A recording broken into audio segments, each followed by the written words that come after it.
Aloha mai kako. You are watching Hawaii Political Reporter. Thank you for watching Hawaii Political Reporter. On tonight's show, Part 4 of the Industrialization of Hawaii, big news in the Pres election campaign, State House candidate Hope Sermage. Hi, I'm Jesse Ventura. When I first started running for governor of Minnesota in 1998, I was polling at only 8%. However, after I appeared in televised debates, that percentage skyrocketed because voters saw that I was able to challenge Republicans and Democrats when they were both wrong. Now Gary Johnson, the former governor of New Mexico, is running for president with the Libertarian Party, and he will be on the ballot in almost all 50 states. Isn't it time we allowed a credible third-party candidate into our presidential debates to tell Obama and Romney when they're both wrong? Call the Commission on Presidential Debates today and tell them you want to see Gary Johnson. My name is Hope. I was named after a church in Cleveland Heights, Ohio. I am running for state representative in a single-party, nonpartisan. This meeting tonight is a waste of time. I'm sorry. We need to have legislation done. We need the right mayor in there to get things done. I choose to run for the Puna district because nothing's been done. Okay. I already have a health reform bill ready to go. We're going to open up the cannabis legislation, but solar is the way to go. In Ka'u and Kapoho, and tell the geothermal people to follow the rules. It's good energy, but they're not following the same rules as everybody else. Solar, and we got some of these big plants that need a lot more power. Obviously, they're using the wrong source of heat, maybe, I don't know. How do you feel about that? We live in paradise. We need to take care of our Aina, and our Aina is Pele. I'm a Christian. I believe in Jesus Christ, and I sell Jewish food. Why are we not taking care of our land first? We need to take care of our land. If we're going to have industrial energy, geothermal, do it right. Follow the rules. Get DOH down there. Let's get these monitors. We need a buffer zone. Our own councilman voted against us. Super. So wait, you're saying more of a hybrid approach. You aren't saying all solar. You're saying we're going to have a hybrid approach. Yes, sir. Hybrid as in, what's wrong? Have you ever seen a Nat Geo? In National Geographic, they teach you about wave power. It works. Right. We can produce big power that way. Wind power in Ka'u and South Points. Yeah, and I wanted you to tell me, how can we contact you? There is a website that all children in high school and college and all senior citizens should take 2 hours out of their life and see www.thrivemovement.com. It'll change your life. It changed mine. Okay, so the thrivemovement.com is something that you have seen and has inspired you. Is that correct? Over 4 times. I'd like to memorize it to tell everybody, but let's put it out to the world. Let's get rid of all the oil companies. And what was it called? www what? www.thrivemovement.com. All one word, thrivemovement.com. One thing I want to look at tonight, the one thing that I want to see is people like this getting involved in our government. This lady's doing what every one of us needs to do. Get involved in our government. Thank you. Thank you, and God be with you. No matter what which I hide on, he know your motive and the reason you headed to. You know what is still required? It is still required that government set up as a system to protect you. Because anything of man-made can fail. You know that. It is government's responsibility to set up an entire system of rules and regulations, just like California, and ask the governor to please look at it. And they're clean steam. They're not like ours. And their rules and regulations are admirable. So I told the governor and lieutenant governor, just look at it. And look at our failure of what we have not done.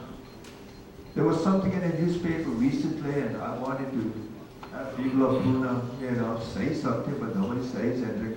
I was going to say bitch, but I won't use that word. That's the damnest thing about being a mayor, because they're going to say, he's just grandstanding because he's mayor's candidate. Because that's what us politicians do. We're always grandstanding. But how can this government, your Department of Health, your land and natural resources, how can the Department of Health state to you in the Tribune Herald not too long ago, they're going to close one of your monitoring stations. They had only two. It's totally inadequate to monitor H2S because of a lack of funds and a low reading. I want you to start asking, as I told Bob, you got to ask the right questions. Present to the public what is your monitoring and enforcing rules and your capability as an agency to ensure that this is enforced. And I think you will be very, very disappointed with the answer. Thank you.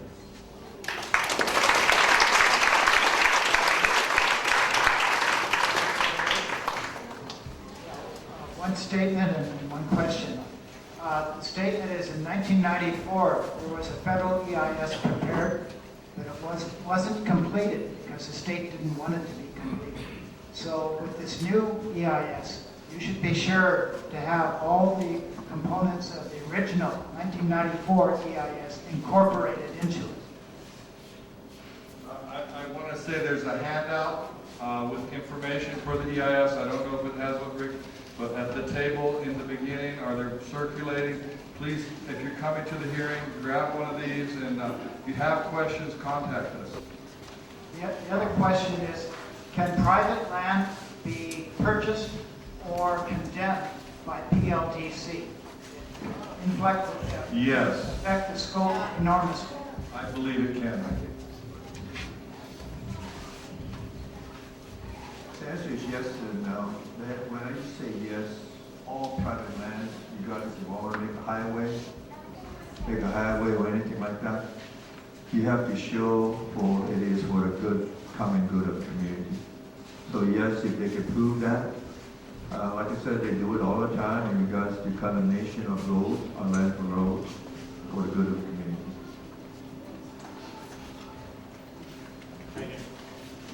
One more part of that is if they can, I don't know about condemning it, but they can force you to do these improvements and bill you, and it can be tens of thousands, $100,000. If you can't pay, you can lose your land that way. I got a simple question. Aloha. Hello for the work that you're doing. Very grateful. Thank you. It is my understanding that October 4th is the date that they will be deciding if this $200,000 request from the Windward Planning Commission is going to go through for health surveys with Dr. Kelly Kilburn. Is that correct? It is actually, it's a health study, and that's not exactly what's going to happen. There are no rules in place. When we made the request, what Jane was talking about is we knew there were no rules in place, and we're working on, just so you know, we're working on a couple of other ways to fund this health study. We're not just sitting around waiting for these guys. I'm on Indiegogo. I'm sorry? I'm on Indiegogo asking for funds for independent health studies. Well, that's separate. That is separate from what we're doing. I would like to fund it wherever it needs to go, which is to the Well, if community. you wanna give the funds to us, we've got a couple places that are set up for that. Okay, that's my question. Thank you. Bob, I'm sorry. hi. It's an election time right now, and you know, Harry was saying that a lot of decisions are taken out of the council's hands. I can't hear you. I know Harry said a lot of decisions have been taken out of the county's hands at the state level now, beside them. But how do we stand on the council, and how come there aren't any council members here that are coming up for election? What are their opinions? How do they stand? Well, I can't speak for them. I can give you personal opinions. You know, we've had some help from the existing council. There were five of the members on the existing council did support us on our bills. Andrew Lago, Brenda Ford, Dominic Yagong, Pete Hoffman, and Brittany Smart. And the other four opposed us. So I can't say that's how it'll be going forward. The makeup of the council is going to change, and we really don't know what to expect. So I think we need to get Harry Kim elected mayor.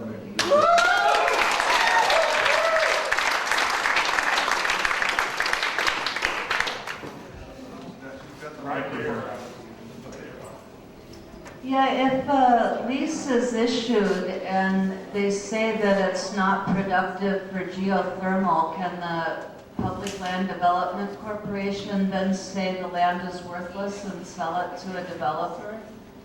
I honestly don't know the answer to that question.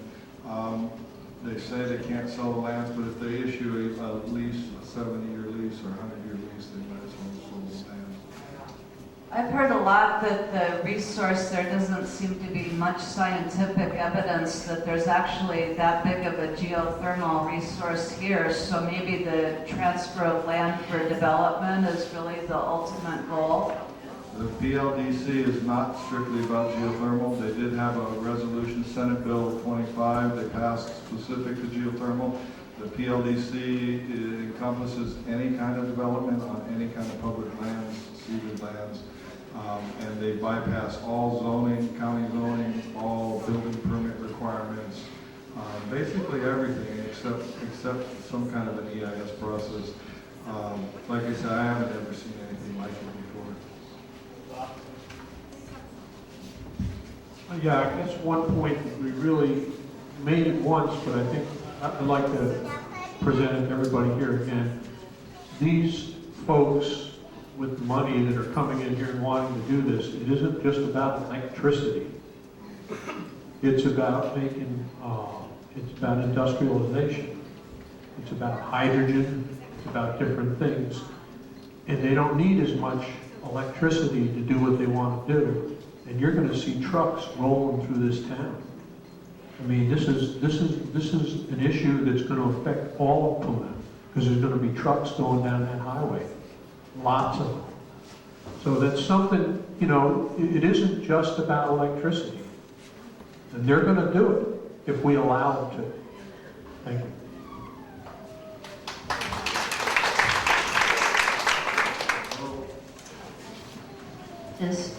So when I'm hearing all kinds of things, but I really kind of try to focus us because it seems like this event that's happening on September 14th matters. It's at Hilo High School. I will, yes. And also take the handout. Please get on my email list as well as the Pono email list. And I send out updates, and I will send out at least 2 more updates on that hearing. Because if they're taking email ahead of time, you know, it's great if we all show up. Oh, I'm sorry, I misunderstood the question. Yeah. There is an email address, I believe, but I don't have that information with me right now. It would just be really good to have a letter that when people are addressing it, they can do it so with an intelligent commentary. I do know that, well, if you're talking about a talking sheet, this is one that we have. Sierra Club will probably have another one. We're going to be sending those out over the next week or so. There is a state website, http Hawaii Clean Energy Pets.com. I have no idea what kind of information is on that site. Well, what I'm suggesting is that someone write a letter, like a model letter, that helps us then, you know, have intelligent response so we don't just rave. Because when we get angry and upset and scared, we rave, and that doesn't necessarily help us. Okay, well, maybe Carrie can answer that question.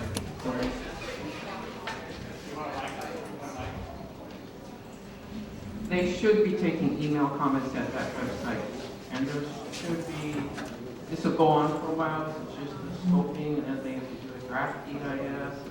It'll be going on for a while, but the scoping, that tells you the range of issues they're going to cover, so you want to raise every possible issue that needs to be covered. And this handout has some good points if you read it. And maybe you don't agree, I'm sorry, that was the best we could do, but I will be sending out another update on that. And you can email me specifically through Pono with any requests that you have, and I'll do the best I can to get you whatever you're looking for. Great. Great. Yeah. Just so you guys, just put something out for you guys. One of the main things I found talking in the community of our position is that people are really interested in going off the grid. This is something that we have to really press on in the general discussion, because one of the things that the general public is being beaten over the head with by geothermal and by Telco, Eco, and the rest of the power companies is that they're the only way that we can get reliable power. And this type of thing at least once a week for the last 4 months. I've been approached by people in general conversation, how do you go through the process? If you've gone off grid, right, and you know the process of how you can do this, right, and the main thing is how you can get, financing. By all means, educate the people. Okay. So. Okay, I've been off grid for quite a while, and I can tell you from my experience, it's cheaper than Helco. The startup costs are pretty high, and what I would like to see from the county council, and we need to put this stuff forward, is, and I talked to Gregory Ligon about this already, he's running for council, about some way for the county to help the initial startup costs, and so we're looking. That, we gotta figure that out as a community. How are we gonna put together a loan program so people can get the startup costs and get the solar system installed? Because the best way, in my opinion, the best way to beat Helco and the best way to beat geothermal is to go solar. And just pull off the grid. And I'll tell you, from where I live, all through Lower Puna, there's no power lines. And there are thousands of us that are not on the grid. And we live just fine. I think that's wonderful, and I have my neighbor who's on solar power, and that's a whole other discussion. If you're sitting at your home with your solar panels, you're still going to get, that's not going to protect you from the wells. That's right. And that's what I think we're here to talk about. I think geothermal is not I don't think it's economically real. I don't exactly understand why they're doing it, because I think they're going to lose money. It must be that in the development they're getting grants from the government, they're getting loan guarantees. It's a huge corporate structure, and but it's expensive. It's very expensive compared to solar right now. And as we go, part of the thing is time. Solar is getting cheaper. Geothermal and other sources are going up because of the materials and the transportation and all of that. I think at this point right now, and I've studied this quite a bit, I don't think it's economic right now. And I think 2 years or 3 years from now, it's going to be less so. So that's one of the things, part of the education that we have to understand is, what does geothermal really cost? So if we're going to talk about a cable, because that's what they're using as this whole big project, this is going to hit the cable. The cable alone, the feds are estimating $16 billion. So I did a calculation, and you can put a solar system on every house. There's just over 500,000 houses in the state of Hawaii. If we bought the systems together and we did group contracts with installations and all that, you could have a system on every house for $10 billion. And it would produce, Russell Ruderman was going to be running for Senate, told me that will produce more power than what they're going to get. So for less money, you get rid of the cable, it's reliable, your power's not centralized in the East Rift. So there are so many reasons not to do geothermal that it's just amazing me that this is still happening. And I think we're going to win. I'm not saying this is going to be easy, but I really think we're going to win it. But the way we're going to win is you guys got to come out to the meetings, you got to kind of help us where you can. And I know you all got jobs and all that, but we really need the support. And the sooner the better. The longer this gets down the road, like what happened with the existing power plant is by the time we really got rolling, they had permits, they were doing the permit and all of that. They're not there yet, and we need to short circuit that. Yes, I'd just like to invite everyone, if you have not registered to vote yet, this is still our main way of making change. I have some voter registration forms back here. Voter registration for the general election closes October 8th. So please come and register. It's really simple. You fill it out and you mail the form in. That's how easy it is. And there's numbers on here to make sure that you get your precinct letter in the mail telling you where to go. Do you have a bunch of those here? Yes, I do. Right here.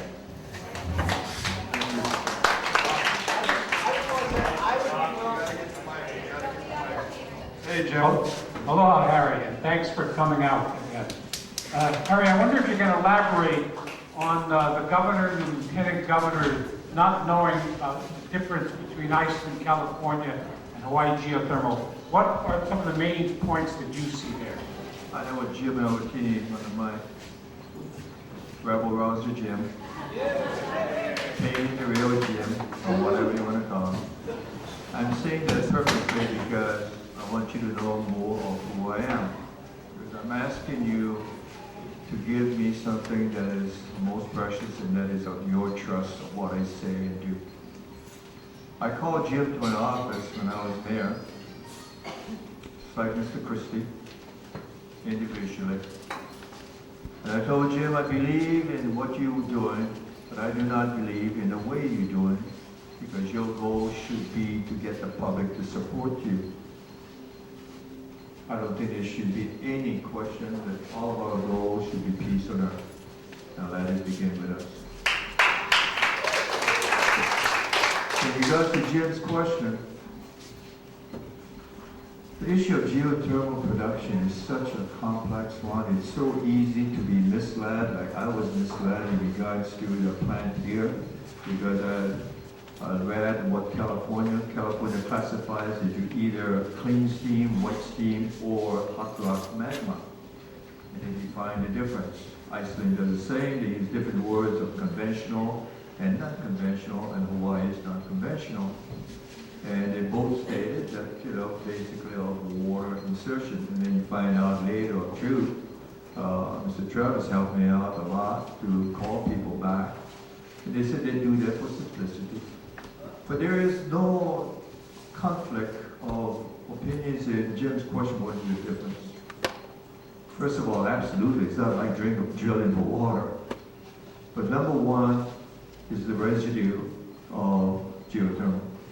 When any of you see pictures of the geysers, whether it be California or elsewhere, this is steam created by nature's natural way. They tap that steam. They don't have to do anything to create that steam. And using that power, they don't have to do anything, to use a layman's word, to clean the residue, because basically the residue is of water. And most of the places is reinserted back into the natural waterways. On geothermal here, we have a problem that they don't have to face. And it's very simple, first of all, of where they are in a very highly seismic area.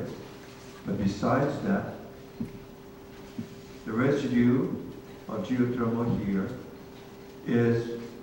contains things of hydrogen sulfide and others that on a level that is dangerous. The element of re-injecting it back to the earth, the element of their problems in operation because of the literally huge accumulation of residue that must be treated almost like hazardous material. The issue here on that is not whether it's good or bad. The issue here is that in the development of an emergency plan, awareness of the public, for you to make a position, you should be aware of this. And the governor, lieutenant governor, and the private business should be aware of this. I guarantee you there are scientists out there that are concerned or have questions in regards to the tons and tons and tons of re-injection back into Mother Earth. These are all the kind of questions I, as a citizen and a lover of this land, would like to know too. Aloha mai kako. You are watching Hawaii Political Reporter. In major presidential election news, can Romney really win without Ohio? According to TheWeek.com, Obama is opening up his lead in the Buckeye State, which no successful Republican presidential candidate has ever lost. Does Romney have a plan B? In major news relating to this, according to Reason Magazine, dated September 28, 2012 by J.D. Tassili, Gary Johnson gained support and may take Ohio out of play for Romney. The usual wisdom is that as Election Day grows closer, support for third-party candidates tends to shrivel as the voting public heeds the tribal war drums and comes home to the Team Red or Team Blue in a ritualistic display of political masochism that could be topped only by the sight of actual hair-shirted flagellants lined up to enter the polling booths. That third-party shrinkage may not be happening this year, though, or not yet at least. A new poll from Ohio shows Gary Johnson gaining support even as press reports emphasize the hold-your-nose quality in which both major candidates marinate and which could have many voters looking elsewhere for options. Conducted September 21st to 22nd, we have a couple of polls, one showing that Obama and Biden at 45.2%, unsure at 10.4%, and Romney-Ryan at 44.3%. Obviously very close. Then, Gary Johnson was added. Gary Johnson brought in 10.6%, essentially all the other unsure. Obama, Biden at 44.5%, slightly down. Other unsure, 7.1%, and Romney-Ryan at 37.8%. Frankly, I believe this is pure karma. Romney and Ryan stole a nomination, or possibly the nomination, from Ron Paul. This is his people, and the Libertarians, it's a payback. We've had enough. We're not going to take it anymore. As Twisted Sister says, if you remember that one. Continuing on. Not so tight anymore, and Johnson's numbers are up from September 7th and 8th when they polled at 4.5% in Ohio. If this is a break from the usual all power to the institutional parties phenomenon, why should this happen? Well, note that in Ohio, both Romney and Obama have higher unfavorables than favorables. When asked about Obama's performance, 46.4% disapprove and 45.3% approve, 8.3% are unsure. When asked their opinions of Romney, 44.4% are unfavorable and 41.1% are favorable. There's more to this article, which we suggest you go to reason.com to read, but essentially my belief is the independent people and liberty-minded people in this country have had enough of the lesser of two evils. They're not going to go down that route anymore. Gary Johnson's been a fine, proven governor who lives up to his words, and there's a good option there. And obviously, with the high disfavorables and essentially, I know a lot of people will disagree with this, but essentially the same policies, at least 80% the same, and certainly the same level of trustworthiness, which is zero for either, I think we have another option, and a lot of people are very happy about that. By the time this show airs, the presidential debates will have occurred, hopefully with Gary Johnson, possibly, very probably, without. However, this is getting serious. It was only a week ago that the Commission on Presidential Debates, this is from Gary Johnson's 2012 campaign website, and it says today they're down to 7. Philips Electronics has, as of this morning, pulled their sponsorship. What does this mean for us? We're that much closer to getting and hearing Governor Gary Johnson and Judge Jim Gray on the debate stage this autumn. If you're a Democrat, you must have certain things that you've been certainly misled on or promised differently that they haven't come through. And certainly the same for Republicans. Putting a third party in there is just, at any rate, even if you are a dyed-in-the-wool Republican or Democrat, it's just going to keep your party more honest, and it's going to make them do what they say they're going to do. So I truly think, being the, Americans that we all are with our sense of fair play, how about putting the third party in there? There is a viable possibility, even if not to win, to certainly change the election. It has already been shown by the previous story we read. So, that third party should be in there, and it should be noted that Romney, in the litany of dirty tricks and the Republican dirty trick machine, which has gone on for months, and we're going to have a special on this entitled The Theft of a Nomination. Basically, they're, getting caught in their own tricks here. People have had enough. They've tried everything to disqualify the Libertarians from the ballot. They've done everything they can to keep them off every state ballot possible, and yet they're still on 47 states. So a major third-party presence is coming, and I believe this election, it will make the difference. And the Republicans sealed their fate with a horrible, abysmal treatment of Ron Paul and the Liberty Party people.